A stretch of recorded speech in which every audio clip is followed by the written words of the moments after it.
स्पष्ट प्रतीत हुआ। भगवान श्री राम जब बाली के सामने जाकर खड़े हो जाते हैं तो बाली ने उन्हें देखा और बाली ने भगवान से जब वार्तालाप का प्रारंभ किया तो विनम्रता से नहीं किया, उसने प्रश्न भगवान से किए। और यही तो महत्व की बात है। अगर वो प्रश्न न करता, अगर भगवान की स्तुति करने लग जाता तो ठीक है, यही माना जाता कि मृत्यु के समय भगवान की उसने स्तुति करके अपनी श्रद्धा का निवेदन किया। पर बाली के प्रश्न का तात्पर्य था, बाली ही नहीं, अनेक लोगों के हृदय में, मस्तिष्क में जो प्रश्न उठ सकते थे वे प्रश्न बाली के द्वारा व्यक्त हुए और भगवान ने उसका सूत्रात्मक समाधान दिया। और उसमें क्रम आप देखेंगे, पहला भगवान राम से उसने निवेदन किया, धर्म हेतु अवतर्यो गोसाई, मार्यो मोहि व्याधि की नहीं। बाली ने कहा, मैंने यह सुना पढ़ा है कि ईश्वर का अवतार धर्म की रक्षा के लिए होता है और छिप कर में करके मारना यह तो अधर्म है, ऐसा कार्य तो व्याध करता है। तो आप यह बताइए कि आपने मुझे छिप करके क्यों मारा।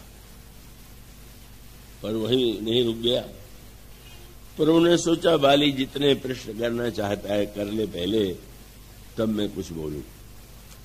चुप देख करके उसको लगा कि शायद मेरे प्रश्न का उत्तर इनके पास नहीं, तो उसने तत्काल दूसरा प्रश्न कर दिया कि मैं बैरी सुग्रीव प्यारा, कारण कौन ना तुम्हें मारा। सारे शास्त्रों का कथन है कि ईश्वर जो है वो सम है, किसी के प्रति उसका पक्षपात और विरोध नहीं होता। तो मैं जानना चाहता हूं कि आपने सुग्रीव के प्रति अपनी प्रियता प्रकट की, मुझे शत्रु मान लिया, ऐसा क्यों किया। और भगवान श्री राम ने जो उत्तर दिए वो उत्तर केवल बाली के लिए नहीं, वो सबके लिए। पहला तो सूत्र वही है कि आप श्री राम को क्या मानते हैं। रावण उन्हें ईश्वर नहीं मानते। एक बार एक क्षण के लिए ईश्वर होने की अंतःकरण में उसके एक बात आई, पर श्री राम के व्यवहार से उसने निर्णय कर लिया कि यह ईश्वर नहीं हो सकता, क्योंकि उसकी धारणा थी कि ईश्वर सर्वज्ञ होता है।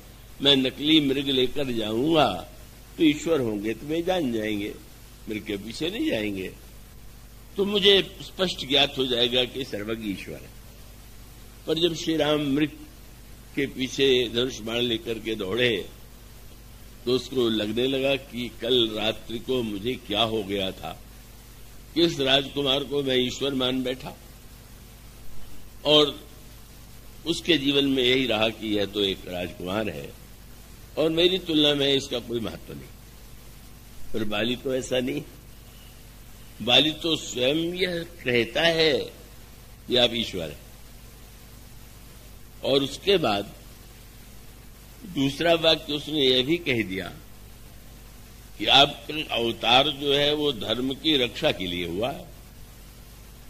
और ये दो वाक्य जो थे बाली के लिए बड़े महंगे पड़े। और इसका अभिप्राय ये है कि यह प्रश्न व्यक्ति के संदर्भ में यदि किया जाए तो सार्थक है, पर अब ईश्वर मानने के बाद फिर वही सूत्र, छिप करके मारना यह कार्य व्याध का है।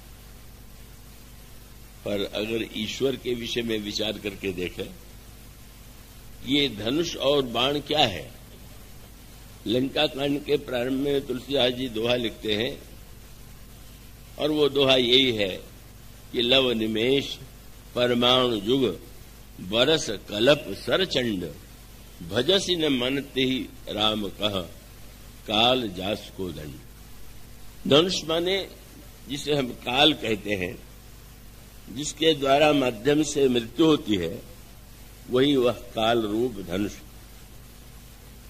और जिसे हम बाण कहते हैं, वही बाण जिसे हम बाण कहते हैं वह समय का विभाजित भाग है। आप कहते हैं 1 मिनट हो गया, ये भी एक बाण है। या आप कहें कि एक क्षण हुआ, एक निमेष हुआ, और फिर उसकी संख्या बढ़ते बढ़ते कल्प, यही जो है निमेष से लेकर के कल्प पर्यंत जो काल के नाम हैं, वही जो है राम का बाण। गोस्वामी जी का जो संकेत है बड़े महत्व का है। का वह बाण और वह धनुष, काल का धनुष और समय का विभाजित बाण निरंतर चल रहा, और वो संसार के जो व्यक्ति मर रहे हैं, मृत्यु हो रही है, वो काल के द्वारा हो रही। मानो प्रभु का तात्पर्य यह था कि तुम यदि मुझे ईश्वर मानते हो तो तुम ये क्यों प्रश्न करते हो कि मुझे छिप के क्यों मारा। ईश्वर तो सारे संसार को ही छिप करके मारता है, कहीं प्रत्यक्ष तो आके ऐसा तो नहीं होता है कि किसी के सामने खड़ा होकर के बाण मारता हो। वो तो चल रहा है बाण, और वो कब किसको लगेगा और किस समय लगेगा इसका कोई ठिकाना नहीं। तो मानो श्री राम का तात्पर्य था कि तुम स्वयं जिस मान्यता को मानते हो, अगर वही मान्यता तुम्हारी है तो प्रश्न तुम्हारा सही नहीं।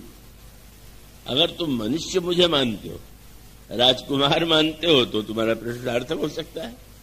और इसका अभिप्राय यह है कि ईश्वर जो है, उसका जो बाण चल रहा है वो सर्वदा वृक्ष की आड़ से ही चल रहा। और अब जानते हैं आप कि वो वृक्ष कौन सा है? विनय पत्रिका को आप पढ़िए।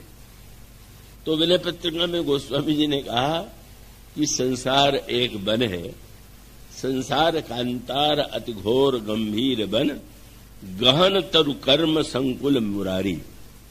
संसार मानो एक वन के समान है, और यह जो वृक्ष है वही व्यक्ति के नाना प्रकार के कर्म,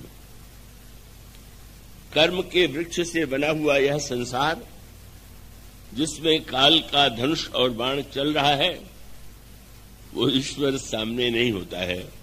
वह तो व्यक्ति के कर्म की आड़ में ही छिपा हुआ होता है। इसलिए कर्म शुभाशुभ दे, जो अशुभ अशुभ कर्म फल दाता का करके, मनुष्य का अभिप्राय ये है कि सृष्टि का संचालन, नियमन, दंड, ये सब का सब काल के माध्यम से और कर्म के माध्यम से ही होता है। कि कर्म प्रधान विश्व करि रखा, जो जस करई सो तस फल चाखा। इसलिए बड़ी स्वाभाविक सी बात है, एक व्यक्ति किसी की हत्या कर दे तो उसे न्यायालय में प्राणदंड दिया जाए, और ईश्वर के द्वारा लाखों की मृत्यु हो रही है, पर वो क्या किसी न्यायालय में उस पर मुकदमा चलाया जा सकता है कि तुम किस आधार पर इतने व्यक्तियों को मार देते हो? कभी तो बड़ी भीषण दुर्घटनाएं हो जाती हैं, और जब दुर्घटनाएं हो जाती हैं तो कहीं व्यक्ति को परख होती हैं, कहीं प्रकृति के द्वारा हो जाती हैं। और उसका मूल तात्पर्य है कि सृष्टि में जो मृत्यु का रहस्य है, कर्म का रहस्य है, अगर हम जीवन के रहस्य को समझना चाहते हैं तो हमें स्पष्ट समझना होगा कि ईश्वर प्रत्यक्ष हुए बिना भी, सामने आए बिना भी, तब व्यक्ति अपने कर्म का परिणाम काल के माध्यम से पा रहा। और इसलिए मानो भगवान का तात्पर्य यह था कि यदि तुम्हें यह विश्वास है कि मैं ईश्वर हूं, तो फिर ऐसी स्थिति में तुम्हें तो इस प्रश्न का अधिकार ही नहीं। और इसीलिए आगे चल करके आप देखेंगे भक्तों ने इसको लेकर के बड़ी कविता और दार्शनिक भाषा का प्रयोग किया। नारद जी ने भगवान राम से जब प्रार्थना किया कि महाराज आपके अनेक नाम हैं, पर अनेक नामों में चाहता हूं कि राम नाम सबसे बड़ा हो जाए, तो प्रभु ने नारद जी की ओर देखा, लोग तो बड़ा बुरा मानेंगे, राम नाम सबसे बड़ा है। तो उनका महाराज बड़ा मैं बना रहा हूं, कोई राजा के रूप में नहीं। तब राम सकल नामन ते अधिका हो नाथ अघ खग गन बधिका। आपका राम नाम सबसे बड़ा व्यास बन जाए, बहलिया बन जाए पापों को मारने के लिए। और उसका सूत्रात्मक तात्पर्य है कि हम उलाहना किस ईश्वर को दें, तो वस्तुतः हम तो अपने ही कर्म का परिणाम अपना है। जिस सृष्टि का जो मूल संचालन काल कर्म के द्वारा है, काल कर्म बस हो गोसाई, इसकी ओर संकेत प्रभु ने बाली को दिया। और बाली ने दूसरा प्रश्न कर दिया कि आप धर्म की रक्षा के लिए आए हैं। तो प्रभु ने कहा तब तो तुमने स्वयं अपने लिए दंड की जो तुम्हें जो दंड दिया गया उसका सिद्ध कर दिया को सही दंड दिया गया। क्यों? तुम कहते हो कि मैं धर्म की रक्षा के लिए आया और तुम्हारा आचरण धर्म के विरुद्ध है। तो अगर इसी काम के लिए मैं आया हूं और वो काम तुम कर रहे हो तो नहीं दंड दूंगा तो अपने जो तुमको पद दे रहे हो उसके विरुद्ध होगा। प्रभु ने कहा अनुज बधु भगनी सुत नारी सुनु सठ कन्या सम ए चारी इन्हीं कुदृष्टि विलोकई जोई ताई बधे कुछ पाप न होई। वध शब्द का प्रभु ने प्रयोग किया। न्यायाधीश जो है वो युद्ध नहीं करता, वो तो दंड देता है। और इसलिए एक व्यक्ति दूसरे की हत्या करे तो अपराध है, पर न्यायाधीश जब किसी को फांसी देने की आज्ञा देता है तो जिसको फांसी दी जाए क्या वह यह चुनौती देगा कि बड़े आए हो न्यायाधीश आओ जरा सामने दो हमें तो हम देखें, तुम लड़ लो तो हम देखें। तो क्या न्यायाधीश लोग जो है उससे लड़ेंगे, उस पर उससे मल्ल युद्ध करके अपनी श्रेष्ठता सिद्ध करेंगे? मानो ईश्वर के संदर्भ में बार बार व्यक्ति उलाहना देता है। अभी तो परसों ही मेरे पास एक महिला आई जिनके पति की मृत्यु हो गई थी और कोई बहुत छोटी आयु में नहीं, 65 वर्ष के थे। लेकिन मेरे पास आते ही उन्होंने पहला वाक्य यही कहा कि मेरा विश्वास ईश्वर पर से उठ गया। मैंने यही कहा कि विश्वास था कहां जो उठ गया? वो तो था ही नहीं, आपको भ्रम था कि मुझे विश्वास है। तो इससे यही सिद्ध हुआ कि सचमुच आपने ईश्वर की मान्यता के साथ यह जोड़ लिया कि वो कभी न मरे। और अगर इस वर्ष और उससे भी अनोखी बात उन्होंने कही कि अचानक मर गए, मुझसे 2 बात भी नहीं कर पाए, कोई कष्ट भी नहीं हुआ। तो मैंने कहा कि आप चाहती थी कि उनको कष्ट होके आपको सेवा का अवसर मिले, आपका यही प्रेम है कि आप बड़ी व्यग्र हैं, क्या बतावें? क्या इसका अर्थ तो हुआ कि बहुत दिन बीमार रहते कराते आप सेवा करती तो आपको आनंद आता कि हाँ मैंने कुछ किया। तो वो ऐसे वो हमारे बड़े पूर्व वक्ता बहुत वर्ष पहले थे बिंदु जी, वो बिंदु जी महाराज जो है तो वहां लखनऊ में कथा कह रहे थे, ऊपर ठहरे हुए थे और अचानक सीढ़ी से चलते हुए फिसल गया, पैर गिर पड़े, हड्डी टूट गई। तो वहां पर एक जो कर्मचारी थे उनके कमरे में वहां बगल में ले जाया गया। तो क्या कि तो बड़ा सौभाग्य है मेरा कि आप न गिरते तो हम यहां कैसे लाते। तो इसका अर्थ तो ये हुआ, मैं आश्चर्यचकित हो गया कि मैंने ईश्वर के विश्वास को लोग यदि इस रूप में स्वीकार कर लेते हैं तो ये तो बड़े ही कहीं इसमें विश्वास भी नहीं है, विचार भी नहीं है। मैं ईश्वर ने अगर कोई वचन उनको दे दिया होता कि आपका पति जीवित रहेगा, इतने वर्ष रहेगा, और वो वचन से टल जाता तो उलाहना भी हो सकता था।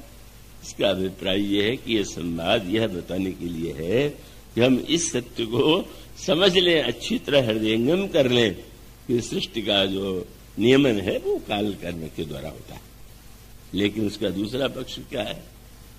और यहीं पर भक्ति की आवश्यकता मानो बड़ा मधुर संकेत है। पहले वाली ने उलाहना दिया, आक्षेप किया, पर भगवान ने जब यह उत्तर दिया, और उत्तर ही नहीं दिया, प्रभु ने यह भी संकेत किया कि क्या तुम यह कह रहे हो कि मैंने छिप के मारा? ये सच है क्या? छिप करके मारा माने तुमने नहीं देखा। पर भगवान ने कहा मूढ़, तो ही अतिशय अभिमाना, नारी सिखावन करसिन काना। मूर्ख, तुझे इतना अभिमान है कि जब तू चलने लगा था तो तेरी पत्नी ने तुझे कितना सिखाया था। ये वाक्य कहने का तात्पर्य क्या? कि मैं तो दिखलाने के लिए इतना बेचैन था कि जब तू लड़ने चला सुग्रीव से तो तेरी पत्नी के मुंह से मैं ही तो बोल रहा था कि मत जाओ। कितना अभिमानी है तू कि जब तेरी पत्नी ने तुझे समझाने की चेष्टा, किसका तात्पर्य है कि अगर मैं वहां न होता तो मुझे कैसे पता चलता कि पत्नी तुम्हें समझा रही है। तुम सचमुच विचार करके देखो।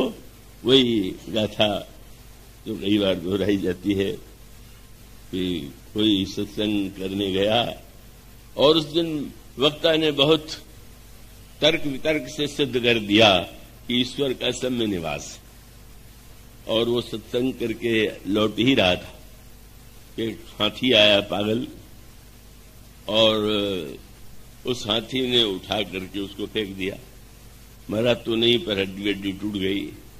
कई महीने तक बेचारे को खाट का सेवन करना पड़ा। जब थोड़ा चलने फिरने योग्य हुआ तो चल करके जा रहा था और वही महात्मा जी मिल गए जिन्होंने प्रवचन दिया था। बोले, भक्त तुम प्रवचन में आए नहीं? बोले, एक ही दिन आपका प्रवचन का फल तो इतने दिन भोग रहा था, अभी और कुछ बाकी है क्या? आपने कह दिया, मैंने मान लिया कि ईश्वर सर्वत्र है, तो मैं पागल हाथी को देख करके नहीं हटा। तो उन्होंने पूछा, अच्छा ये बताओ और भी कोई था कि खाली हाथी था?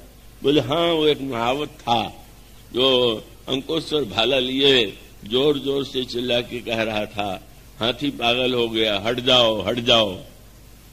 तो उन्होंने कहा कि हाथी में ईश्वर था, जो रोक रहा था वो ईश्वर नहीं था। तूने यही अर्थ लिया है, तूने अपने अविवेक के कारण कष्ट भोगा है।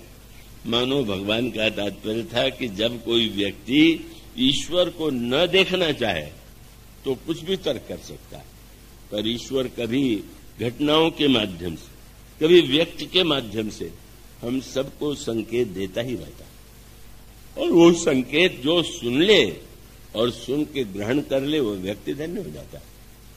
पर जो व्यक्ति उस संकेत को अनदेखा करना चाहता है, चाहे वो गुरु के माध्यम से, चाहे संत के माध्यम से, चाहे ग्रंथ के माध्यम से या घटनाओं के माध्यम से, हम सबके जीवन में ऐसे संकेत मिलते हैं, पर उसको हम अनदेखा, अनजाना या उसकी व्याख्या को ही हम परिवर्तित कर दिया करते हैं।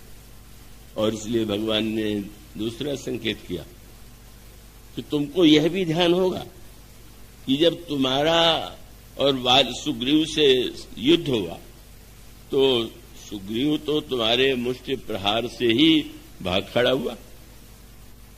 वह तो भागा और तब तुम्हें लौट जाना चाहिए था कि आया था लड़ने, अब भाग खड़ा हुआ तो छोड़ो। पर ऐसा नहीं हुआ। उसके बाद भी तू जानबूझ करके वहां खड़ा था। क्यों खड़ा था? वो सुग्रीव को हरा करके इतना अभिमान आ गया कि अच्छा, मेरी पत्नी तो कह रही थी कि सुग्रीव ने जिससे आश्रय लिया है वो बड़ा बलवान है, पर एक मुक्का भी तो वह सुग्रीव नहीं सह पाया। तो ये सुग्रीव को बल देने वाला देखे, वो भी क्या आवे सामने? बोले, वस्तुतः तो तुम मुझे चुनौती दे रहे थे। और जानबूझ करके भगवान ने कहा कि मम भुज बल आश्रित तिह जानी, तुम अच्छी तरह जानते। फिर भी मैंने मारा, चहसिया था मैं अभिमानी। और तुमको ये भी याद होगा कि तुम्हारे संकेत के लिए मैंने पहली बार बाण नहीं चलाया और बाद में सुग्रीव के गले में मैंने माला डाल दी। तो तुम देखना चाहते तो इतनी बार मैंने दिखलाने की चेष्टा किया, संकेत करने की चेष्टा किया, पर तुम अभिमान में इतने अंधे हो रहे थे, उन संकेतों को देख करके भी अनदेखा कर रहे थे, नहीं ग्रहण करना चाहते थे। और तब बाली को अपनी भूल का ज्ञान हो गया। आज भी जो लोग प्रश्न करते हैं कि भगवान ने बाली को छिपकी क्यों मारा, तो मुझे थोड़ा आश्चर्य होता है। कैसे आश्चर्य? प्रश्न करने वाले अगर उसको गहराई से सोचें तो समझ सकते हैं कि वो संवाद कितना गहरे रहस्यों वाला है। और ये भी मैं देखता हूं कि बाली का समाधान हुआ पर इन श्रोताओं का समाधान नहीं हुआ। और बाली ने उसको समझ लिया और तब बाली ने एक दूसरा आश्रय लिया।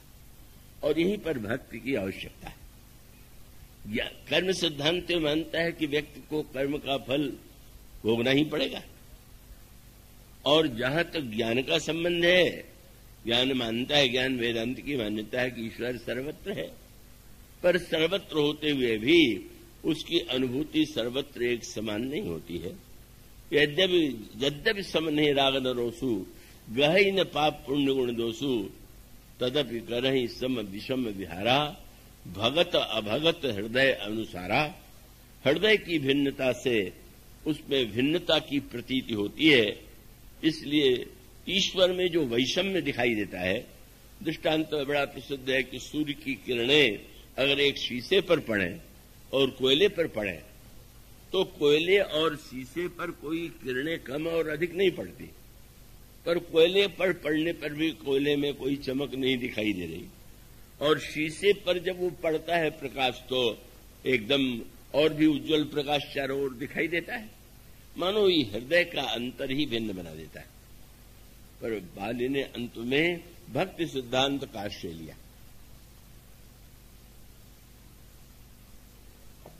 कि प्रभु मैंने तर्क वितर्क के द्वारा आपको परास्त करना चाहा, पर मैं स्वीकार करता हूं आपके समान मेरी चतुराई कैसे चल सकती है। सुनहु राम स्वामी सन चलन चातुरी मोर। पर प्रश्न यही था कि भक्त तो कहते हैं शरणागति में कि भगवान के सामने जाते ही पाप नष्ट हो जाते हैं। सन्मुख हो जियो मोहि जबहि जन्म कोटि अगर नासही तबहि। प्रभु आप मेरे सामने हैं और फिर भी मैं जानना चाहता हूं कि अब भी क्या मेरे पाप बने हुए हैं। और तब जहां भक्ति का आश्रय माने, न्यायालय में आप खड़े होंगे तो न्याय मिलेगा। और जब आप न्यायालय से अलग होकर के दया की बात करें, भौतिक राज्यों में भी तो ये होता है, दंड देने के बाद राष्ट्रपति के पास दया की प्रार्थना की जाती है। तो न्यायालय में तो संविधान की जो धाराएं हैं उसके अनुकूल ही आपको न्यायालय निर्णय देगा। पर जब कोई कृपा की बात करता है, दया की बात करता है, तो उसका संबंध तो मानो यही है कि वो अपनी भूल को, अपराध को स्वीकार करके क्षमा याचना कर रहा है। और ईश्वर के समक्ष तो भक्ति शास्त्र की यही मान्यता है। और बाली ने उसी का आश्रय लेकर के कहा, सुनो राम स्वामी सन चलन चातुरी मोर। प्रभु अजहू मैं पापी अंत काल गति तोर। प्रभु ने सुना, सुनते ही होठों पर हंसी आ गई, बाल के सिर पर हाथ रख दिया और कहा, अचल करऊं तन रखो प्राण। तुम, मैं चाहता हूं तुम जीवित रहो, तुम्हारे शरीर को मैं अचल बना दूं। लेकिन बाली ने इतनी ऊंची स्थिति अंतिम क्षणों में प्राप्त कर लिया। बड़ी अद्भुत बात। अगर किसी व्यक्ति से ईश्वर कहे हम तुम्हें अमर बना दें, तो वो तो बस मगन हो जाएगा कि इससे बढ़ के क्या वस्तु होगी। पर भगवान ने जब बाली से कहा तो बाली ने कहा कि प्रभु आपकी दया तो हो गई, पर लगता है कि आप अभी पूरी तरह मुझ पर प्रसन्न नहीं। क्यों? शब्द का आपने कहा था कि मैं अभिमानी हूं, तो अभिमानी हूं इसलिए आपने मेरा अपराध भी सिद्ध कर दिया। लेकिन प्रभु जब आपने यह कहा तो इसका अर्थ है कि आपको शायद यह लगा कि इसका शरीर में ही महत्व, इसके जीवन में शरीर सबसे महत्वपूर्ण है और इसके लिए शरीर की अमरता ही सब कुछ है। इसीलिए तो मुझे जान अति अभिमान बस प्रभु कहु राखो शरीर ही। ठीक है, शरीर में मेरी ममता थी, शरीर के नाते अनेक दोष थे, लेकिन प्रभु जैसे कोई कांटे की बाढ़ हो तो उसको काट करके अच्छे वृक्ष की रक्षा करने के लिए चारों ओर लगा दिया जाता है। लेकिन अगर कोई कांटे की रक्षा करने के लिए आम के वृक्ष की डालियों को काट करके चारों ओर बाढ़ बना दे तो उसे क्या कहा जाएगा? बाली ने ही कहा, महाराज वो ठीक है, शरीर का महत्व है, लेकिन शरीर का महत्व होते हुए भी अस कौन सठ हठ काट सुरतरु बारी करी ही बबूल ही। शरीर तो बबूल की तरह है, बबूल का भी उपयोग है, लेकिन इतना उपयोगी बबूल नहीं है कि कल वृक्ष को काट करके बाड़ लगाया जाए। मैं कैसे ऐसी भूल कर सकता हूं कि आप सामने खड़े हैं और मैं कहूं कि शरीर हमारा न मिटे, मैं न मरूं। मानो यही वाली की सबसे महानता उन अंतिम क्षणों में प्रकट हुई जब उसने शरीर के अमर होने का वरदान स्वीकार नहीं किया। ये कहा कि नहीं प्रभु, आप मेरे सामने हैं, आपके नाम का स्मरण करता हुआ यदि मैं इस धन्य अवसर को छोड़ करके शरीर को बचाए रखने के लिए व्यग्र हूं तो यह तो मेरे अभिमान का ही परिचायक होगा। भगवान ने फिर पूछा, तो क्या शरीर का महत्व नहीं है? तुम जीवित रह करके क्या कोई शरीर का उपयोग नहीं कर सकते हो? उसने कहा, महाराज मैं तो दोनों लाभ लूंगा। क्या? आत्मा की अमरता और आपके सामने खड़े होने से मुझे एक दिव्य ज्ञान हो गया, और भक्ति की दृष्टि से सेवा करने का भी उपाय मैंने सोच लिया। क्या? तो व्यक्ति का जो पुत्र है वो भी तो उसके शरीर का ही एक भाग है, शरीर से उसका जन्म होता है, तो एक रूप में तो आपके धाम में जाऊंगा और एक रूप में आपकी सेवा करूंगा। और तब उसने अपने पुत्र अंगद को बुलाया। पुत्र को तनय शब्द कहते।